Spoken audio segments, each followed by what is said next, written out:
Sabe a geladeira, ali na cozinha? A gente olha para ela todo dia, mas já parou para pensar que ela é tipo uma máquina do tempo para comida? Pois é. Hoje a gente vai abrir essa caixa não para pegar alguma coisa para comer, mas para entender a física incrível que acontece lá dentro. E olha, depois disso, a visão sobre esse eletrodoméstico vai mudar com certeza.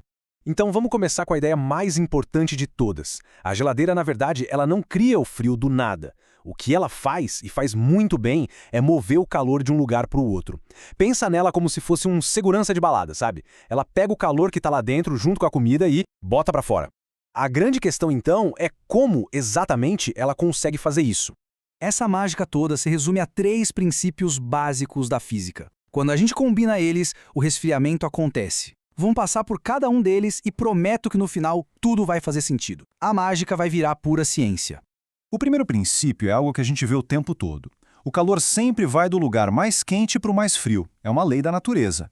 É por isso que o café quente na xícara acaba esfriando. A genialidade da geladeira é justamente criar um ambiente super frio lá dentro. Aí, o calor que está nos alimentos fica, digamos, desesperado para ir para esse lugar mais frio. E aqui está o grande truque. Imagina um gás como se fosse uma esponja de calor. Quando a gente aperta essa esponja, ou seja, comprime o gás, o calor é espremido para fora e o gás fica super quente. Agora, quando a gente solta, deixa ele expandir, ele age ao contrário. Ele absorve o calor do ambiente e fica gelado. É esse controle da pressão que é o coração de tudo.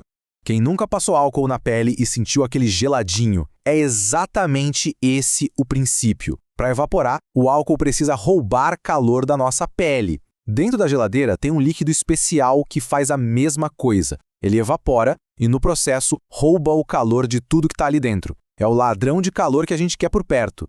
Ok, agora é hora de juntar todas essas peças. Pensa nesse processo todo como uma esteira de calor que nunca para. Primeiro, lá dentro da geladeira, o gás refrigerante está super frio. Ele age como uma esponja, absorvendo o calor de tudo e virando gás. Beleza, esse gás agora vai para o compressor. Ali, ele é espremido com toda a força. Isso aumenta a pressão e a temperatura lá nas alturas. Ele fica quente pra caramba. Na terceira etapa, esse gás super quente passa por aquelas grades atrás da geladeira. Ali ele libera todo o calor que pegou lá dentro direto para a nossa cozinha e se transforma em líquido de novo. E para fechar o ciclo, esse líquido passa por uma válvula bem pequena. A pressão despenca e ele fica geladaço de novo, pronto para começar tudo outra vez. É um ciclo perfeito. Certo? Agora que a gente já entendeu o como funciona, vamos viajar um pouco no tempo para ver o quando e o quem. A história da refrigeração é fascinante. Essa transição de um luxo total para algo que hoje é essencial em qualquer casa. E a importância disso é gigantesca. Não é só sobre manter o leite fresco, não. O impacto foi tão absurdo que a BBC colocou a geladeira na lista dos 50 objetos mais importantes da economia moderna. É só pensar um pouco: supermercados, transporte de vacinas, comércio global, nada disso existiria sem ela. E essa jornada foi muito rápida. Tudo começou lá em 1856 e não foi na cozinha de alguém, foi numa cervejaria. A necessidade de manter a cerveja gelada foi o que impulsionou a primeira máquina. Décadas depois, em 1913, o sonho de ter uma em casa começou a virar realidade. Mas o estouro mesmo foi em 1927, com a Monitor Top da GE, que vendeu mais de 1 milhão de unidades. E o Brasil entrou na história em 1950, quando a Consul começou a produzir a primeira geladeira nacional. Mas no meio dessa história toda, tem um capítulo paralelo, um que é muito curioso. E ele envolve ninguém mais, ninguém menos que Albert Einstein. Pode acreditar. O Einstein e o colega dele, Leo Szilard, leram uma notícia trágica no jornal sobre uma família que morreu por causa de um vazamento de gás de geladeira. Aí eles decidiram criar uma versão mais segura. O resultado? Uma geladeira que funcionava por absorção. Ela não usava eletricidade, não tinha partes móveis, era totalmente silenciosa e funcionava com uma pequena chama. Uma ideia simplesmente genial que, por várias razões, acabou não se popularizando.